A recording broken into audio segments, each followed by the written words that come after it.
Google अथवा क्रोममा गएर राकुतेन securities INC भनेर सर्च गर्नुभयो भने एउटा पेज खुल्छ जहाँ चाहिँ कोजा खाइसेचुवा कोचिरा मुर्यो भन्नेमा क्लिक गर्ने। त्यसपछि राकुतेन खाइन्देवा नाइकातामा क्लिक गरेर मेल एड्रेस चाहिँ हान्नुहोला, मेरो आदुरेसु भनेको ठाउँमा।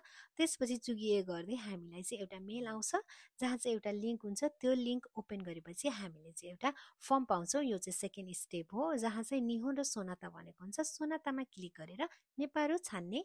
त्यसपछि आफ्नो नेमहरू सबै लेख्दै जाने। सुरुमा चाहिँ इङ्ग्लिसमा लास्ट नेम फर्स्ट नेम भनेर भर्नुहोला। त्यसपछि काताकानामा यो भरिसकेपछि स्क्रोल गर्दै जाँदा तलपट्टि चाहिँ जाइरो कार्डको एक्सपाइरी डेट पनि लेखेको हुन्छ, त्यो पनि आफूले डेटहरू हेरेर छान्ने।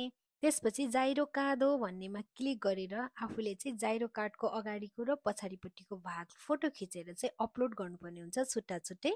अनि चुगिए गरेर चाहिँ हामीले आफ्नो एड्रेसहरू राख्ने। थर्ड स्टेपमा चाहिँ हाम्रो कोजासँग रिलेटेड कुराहरू छ जहाँ चाहिँ राकुतेन सोकेन नि माकासेरु भनेर चाहिँ क्लिक गर्नुहोला। त्यसपछि निसा कोजानो गोआन्नाई भन्ने अप्सनमा चाहिँ हजुरहरूले चाहिँ कोजा खाइसेचु सुरु गर्नुपर्ने हुन्छ। त्यसपछि हाजिमेते खाइसेचु सुरुमा क्लिक गर्नुहोस्, यो फर्स्ट टाइम खोलिरहेको भन्ने मिनिङ लाग्छ।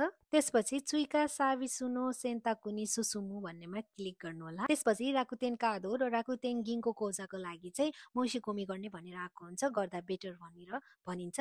त्यसपछि नचाहिने कुरामा मोसिकोमा नाइ भनेर क्लिक गरिसकेपछि हामी लास्ट स्टेपमा पुग्छौँ जुन चाहिँ हामीले आफूले भरेको फर्ममा आफ्नो डिटेलहरू चाहिँ खाकुनिन गर्ने, सही छ कि गलत छ भनेर त्यसलाई चाहिँ हामीले एडिट गर्न पनि सक्छौँ। लास्टमा मोसिकोमी सिमासमा क्लिक गरेर मोसिकोमी यो सूर्य सुरुमा क्लिक गर्नुभयो भने हाम्रो प्रोसेस सकिन्छ र युजर आइडी र पासवर्डको लागि भने हामीलाई घरमै पेपर आउँछ र 3 देखि 7 दिनसम्म लाग्न सक्छ। बाई।